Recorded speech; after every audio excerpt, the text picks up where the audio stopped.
From the moment he took his first breath, he was casted aside, crippled, unwanted, a disgrace to a dynasty built on power and perfection. But fate had its own plan.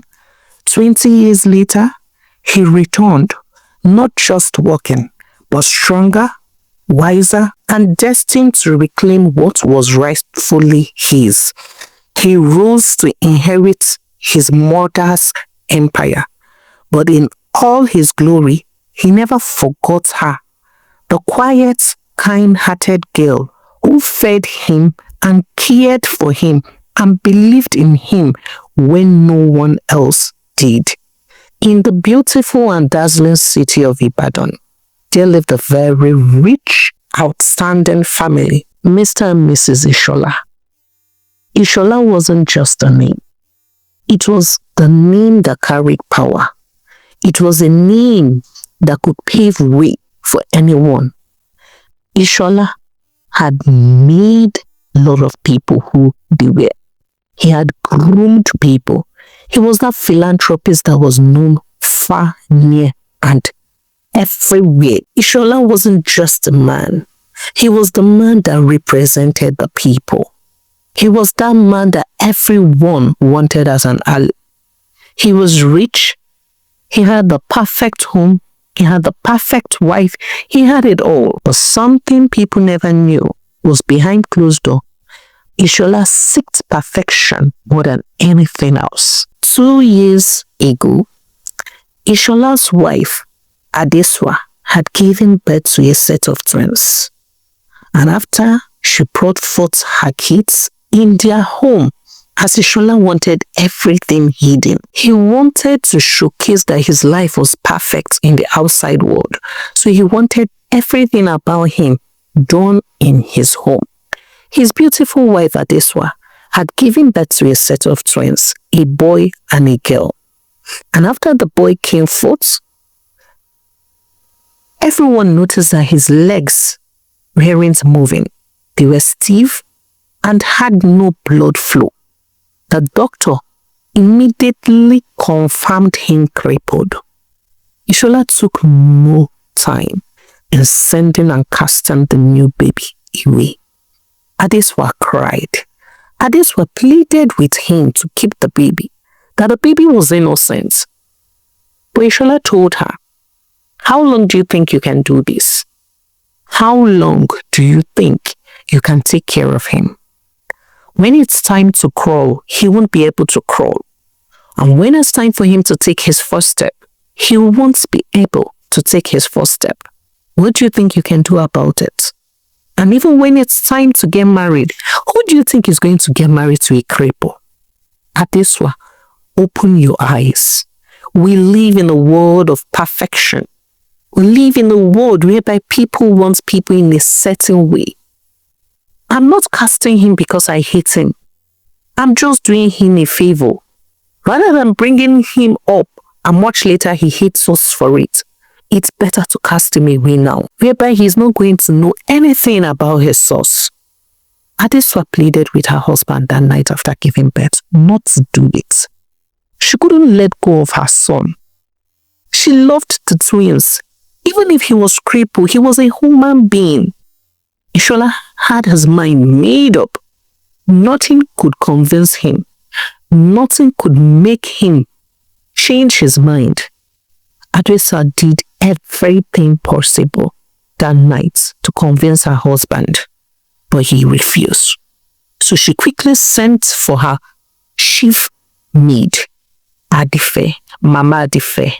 Mama Adife had always taken care of Adeswa right from when Adeswa was young. In fact, Mama Adife followed Adeswa from her father's house to her husband's house. That was how much Adeswa loved Mama Adife. Mama Adife was everything to Adeswa.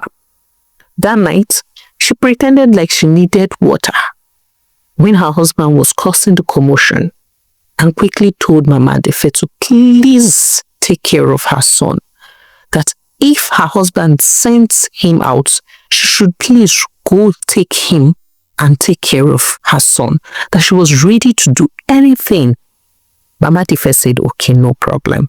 She assured Adeswa that she was going to go fetch her son and take care of her son.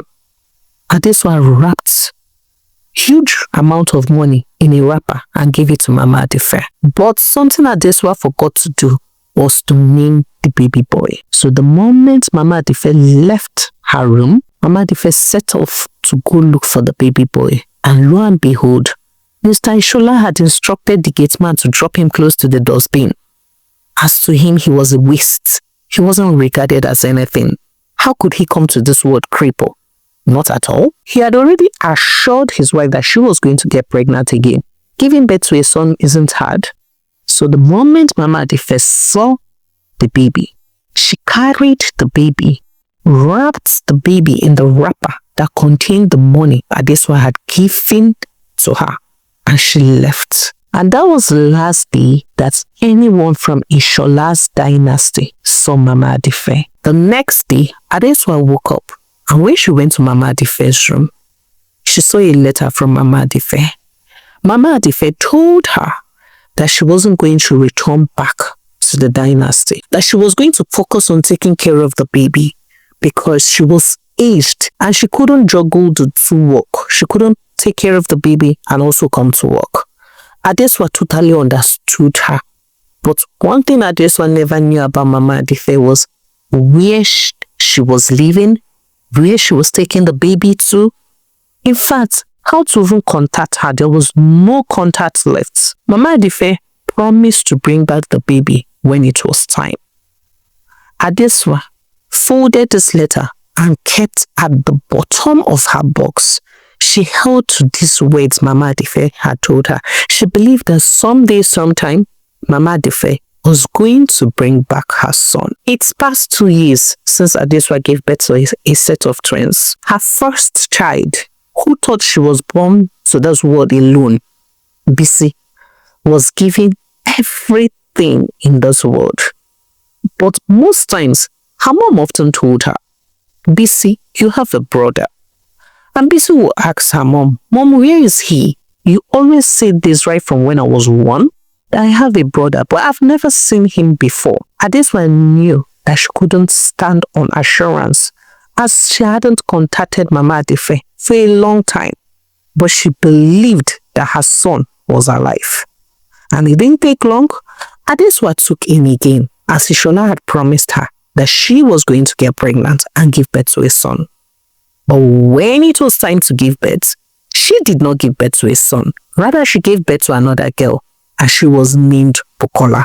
So Adeswa had a total of 2 children, Bisi and Bukola. The Ishola's family represented perfection, peace, love, and unity. As Ishola was a very strict man, whatsoever he said in his house was the final say. No one would even believe that Adeswa was way wealthier than him. Adeswa had inherited all her father's property as she was the only child of her father, Mr. Fumi. She had everything in life. Her father had given her everything she needed in life. Adeswa went to the best university in Nigeria, furthered her education in Masters in UK. Canada, Toronto were just a normal regular visit for her, as she always frequented them. Paris, that was a regular term for August vacation. So Adeswa had it all. But something she always believed was that it was necessary to respect your husband. There was no need flaunting wealth where it wasn't needed. Her husband was wealthy enough, but she was way wealthier than him. And something Ishola never knew was that Mama Dife was holding his son. The son he once casted away. The son he saw as crippled. The son he saw as worthless. Mama Dife was holding him. After the birth of Bukola, the Isholas did everything possible to take him again. But Adeswa couldn't. She did everything. She did IVF, everything possible. But they couldn't have another baby. So they both decided to take care of the 2 girls and bring them up the right way. She was the only child of her parents, and her parents did not make her feel less in any way. So she was going to train her two daughters to understand the businesses that their parents handled. Back in the deepest part of Ibadan, there was Mama Adife taking care of Ayomide. Ayomide was born crippled, but something Ishola never did was to wait for him. He wasn't even given a chance to prove that he could walk. Down in Mama Adife's home, Mama Adife wasn't as rich as his parents. Mama Adife wasn't as rich as his parents, but she was ready to do everything and anything possible to make Ayomide walk. She named him Ayomide. Mama Adife never had a child of her own. Having to take care of the baby gave her joy. So Ayomide to her was everything and more. Mama Adife went to all native homes, all traditional homes, everyone prescribing one medication or the other. Ayomide for most of his life did not work, as Ayomide was always kept in front of the home. He was always lying down on a mat with one medication or the other on his leg. Mama Adife, who he saw as his mother, was always by his side, encouraging him all along.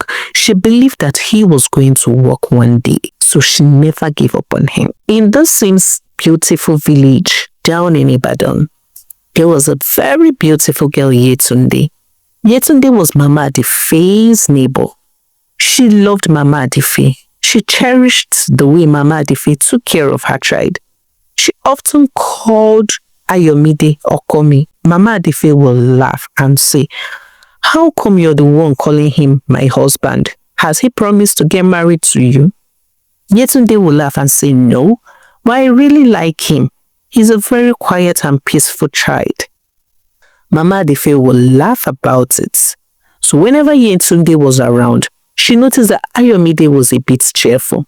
Yetunde often brought Ayomide food. Whenever Mama Adife was going to the market, she often left Ayomide in the care of Yetunde, believing that Yetunde cared about him, so she was going to take good care of him. And it didn't take long. When Ayomide turned 10 years, Ayomide stood up for the first time. It wasn't easy at first. Taking his first step, it was a gradual process. With the constant bitter native drug he was taking and other things that were being applied on his legs, Ayomide started walking, and this was the most exciting time for Yetunde.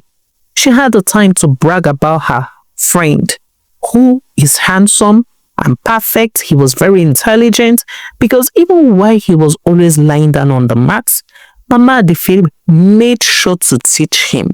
She always taught him. She also invited the community teachers to help him one way or the other. So he was very, very bright. At age 10, even though he was going to school for the first time, he was a very smart child. He could answer all questions that were thrown at him. The teachers were very encouraged. They saw him as someone that could serve as an encouragement to others.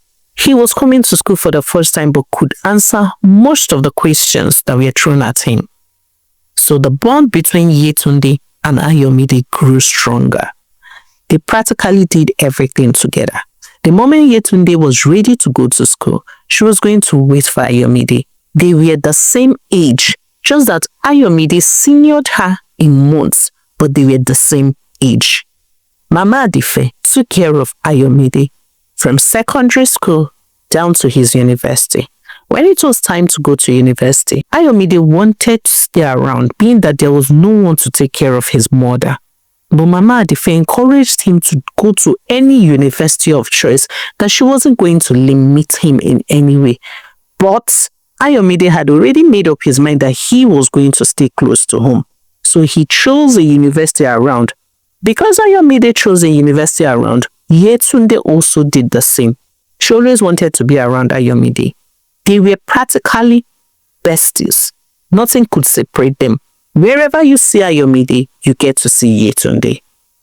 Ayomide was already gradually developing feelings for Yetunde, but wasn't sure if Yetunde saw him only as a friend or as a lover, and he didn't know how to bring himself to tell Yetunde about it. His mother was sick, and he needed to pay more attention to his sick mother. With Mama Adife's sickness increasing on a daily basis, she had decided to tell Ayomide who he truly was. She wrote the address she once knew on a piece of paper and gave him his mother's picture and his father's picture and asked that he go to that address. But when Ayomide received it, he quickly asked, who are these people? And Mama Adife said, when you get to that address, you're going to know. But lo and behold, when Ayomide got to the address, it was confirmed that the people he was looking for weren't living there anymore. This broke Ayomide because he had just wasted the transport. So he returned back home and told his mother, Mama Adife, that the people he went to look for aren't living there anymore. So what were they supposed to do about it? Mama Adife remembered that she had Adeswa's number, and she quickly wrote down the phone number and asked Ayomide to call this woman, that the moment she calls the woman and calls Mama Adife, that the woman is going to listen to whatsoever he had to say. So Ayomide quickly dialed the number right in front of his mother, and lo and behold, Adeswa picked her call. And the moment she picked, she said, hello, who is on the line? As she does not even have the number that was calling. And Ayomide quickly said, good evening, ma. I am Ayomide, Mama Adife's son. And Mrs. Adeswa was shocked. Mama Adife's son? And she said, how are you? How are you doing? How is your mom? To which Ayomide said that he was fine. And Ayomide quickly told Adeswa that they would love to see her, as his mom gave him a letter and 2 pictures that he wanted to see her. Adeswa quickly invited them over. She had told Ayomide to come together with his mom, that was the only way he was going to be able to enter the house, as no one knew him and probably they wouldn't be able to recognize him. Because Mama Adife wanted to keep to her promises, she decided to follow Ayomide. And when they got to a very big mansion, far better than what she knew, the gate opened on its own accord and they entered. Mrs. Adeswa ran out to welcome Mama Adife. Lo and behold, it was her son, Ayomide. She knew it was Ayomide because Ayomide was a replica of her husband. When she saw Ayomide, she couldn't believe her eyes. Ayomide was walking. She was a bit scared, trembling, and she hugged Mama Adife rather than Ayomide because she was scared. After she hugged Mama Adife, she asked her, Mama, how are you doing? And she looked at the young man close to her and asked, how are you doing, son? You said you're Mama Adife's son. And Ayomide said, yes, ma. Good day, ma. I am fine, ma. And she allowed them to enter. Mama Adife sat down and quickly told Ayomide, can you show her the pictures? Ayomide showed her the pictures. And Mama Adife told Ayomide, Ayomide, my handsome son, I have come to fulfill the promise of returning you back to your mom. She's the one that is going to tell you your story. I just wanted to fulfill the promise I had made to your mom long ago. Adeswa broke down in tears. She wailed, she cried, and she hugged Ayomide tight. And she told him, welcome home. In all this thing, Ayomide did not understand a thing. He was trying to understand. Who is this woman hugging me? And why is my mom saying another person is my mother?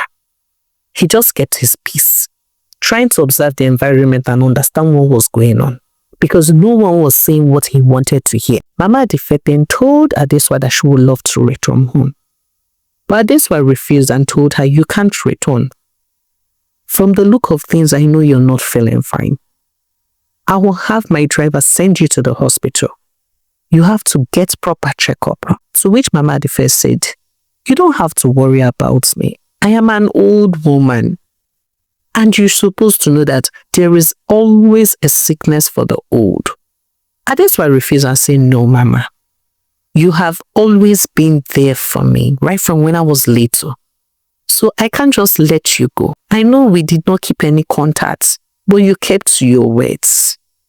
You never forgot me. You never let me down. You told me you would take care of him for me, and you did. Even if you never called for 20 good years, you still kept my number. I am glad. I am really happy to see you. Not just my son, I am happy to see you too. So please stay with me. I'm ready to take care of you till the very end of it. Please. Mama Adife looked at her. Wiping her tears, Mama Adife decided to go to the hospital. So, one we imagine. So after Ayomide returned, what happened next? After Ayomide and Mama Adife returned back to the Shola's dynasty, Adesua knew she couldn't just tell her husband that this was the son he threw in the dustbin. So she prepared a boys' quarter where Ayomide was going to stay for the time being with Mama Adife, as she wanted to first inform her husband that their son had returned back home. But she needed to do it the right way, so that Ishola never feels that she had been hiding something from him. Mama Adife had also promised to take the blame for her. Mama Adife told her, the moment you feel your husband wants to get angry, quickly tell him that you knew nothing about it. Rather, tell him that I, Mama Adife, took him to go treat him and bring him back. That way, he's going to feel excited rather than feeling regretful. So, Adesua obeyed what Mama Adife told her. And the moment Ishola, her husband, returned, after serving him his favorite meal, the moment he was done eating and flipping through the newspaper, she went straight to him. She sat down close to him and told him, Okomi, there is something I would love to tell you. Ishola looked at her and said, woman, what is it? You know it's too late and I'm not ready to talk about businesses. Adesua looked at him and said, Okomi, it's not about business. Moreover, we made an agreement not to talk about business when we get back home. This is something far from business, but something you really want. And this was when she got Ishola's attention. And Ishola quickly asked her, what is that thing you think I want now? I already have everything I want.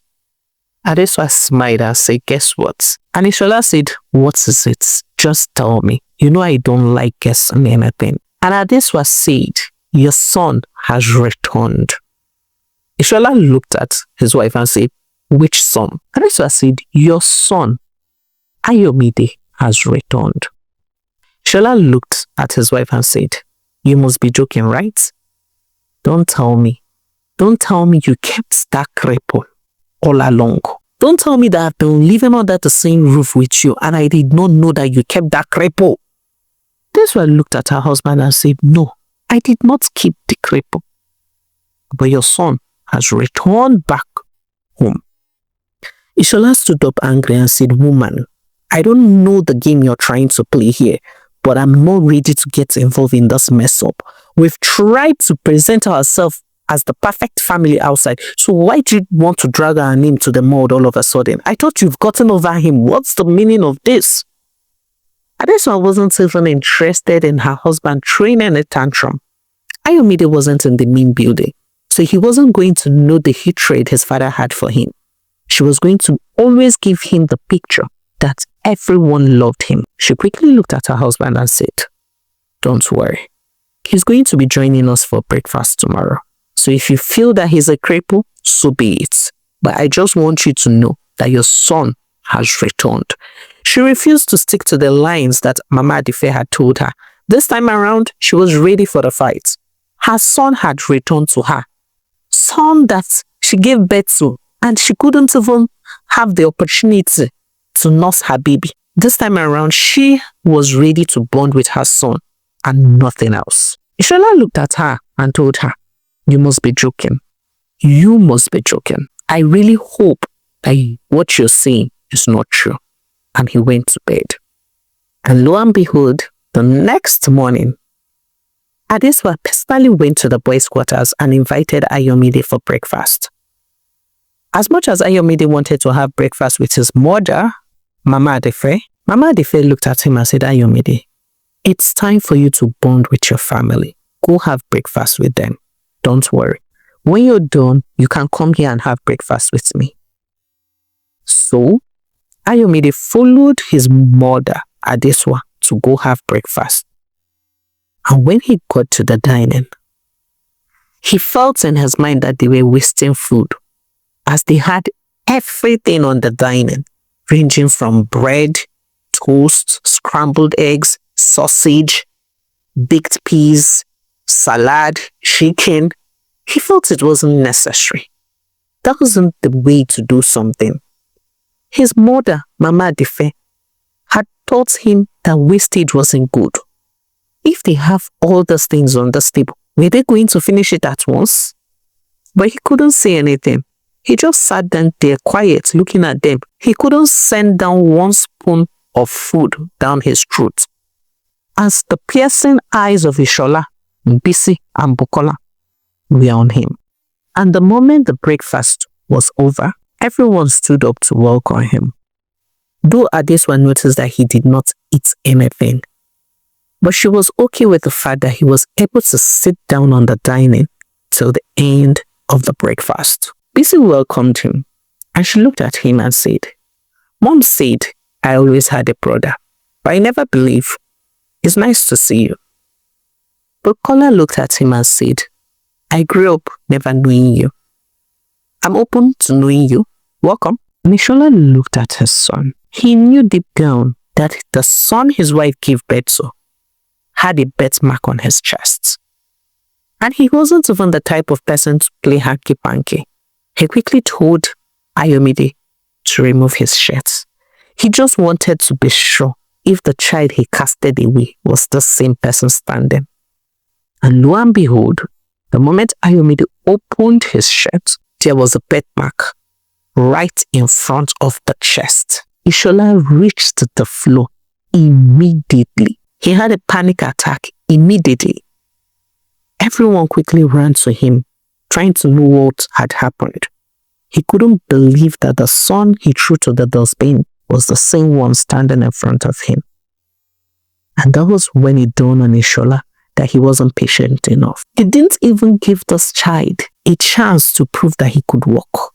He just casted the child away because he wanted a perfect family. He wanted his family to look perfect on the outside and on the inside. Ishola was bedridden for a total of 2 weeks. As whenever the thought of his son comes to him, he just suddenly have an increase in BP. So with the passing days, Adeswa tried to incorporate her son to the business. She tried to teach him everything he needed to know about the business. And during this period, Ayomide never forgot Yetunde. Ayomide kept on reaching out to Yetunde whenever he could. He always promised Yetunde that when everything was settled, he was going to bring her over. Yetunde often asked about Mama Adefe, if Mama Adefe was getting better. Ayomide had told Yetunde that Mama Adefe is fine. Mama Adefe is okay. Everything is okay. So with the passing days, it didn't take long for Ayomide to understand everything about the family business. Handing over to Ayomide was something that was done smooth and quick, as Ayomide was a very intelligent and a fast learner. With the days turning into months and months into years, Adeswa had told her husband that it was better to tell Ayomide the truth. It was better to apologize to Ayomide. She was certain that Mama Adefe had not told him anything, but it was better to apologize to Ayomide, and they should make it look like as if they sent him to Mama Adefe and not that they threw him to the dustbin. Since no one knew apart from the gateman, then they should all keep it a secret that they were ready to take to their grave. even though Ishola never had a very strong bond with his son, as he did not even know how to start building it. That evening, they had invited their son over as they wanted to talk to him. The both parents apologized to Ayomide. Of course, he did not know why they were apologizing and crying, but he felt their sincerity. He knew something was up, but they didn't want to tell him. But they kept on apologizing that they sent him to Mama at the first place, and they wanted to make up for lost moments. Ayomide looked at his parents and said, "No problem. I have forgiven you long ago. The woman you sent me to took me like her flesh and blood. She treated me like everything. She treated me like I was the only thing that mattered to her. So I am still glad that you sent me to someone that loved me." Ayomide forgave his parents even without knowing the truth about his birth. And few months down the line, Yetunde had come to visit him. And the moment Yetunde stepped her feet into Ishola's dynasty, Ayomide introduced Yetunde to his parents and even told his parents that he wanted to get married to Yetunde.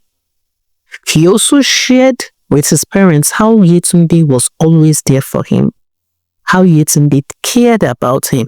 Yetunde took care of him all his life for a total of 20 years.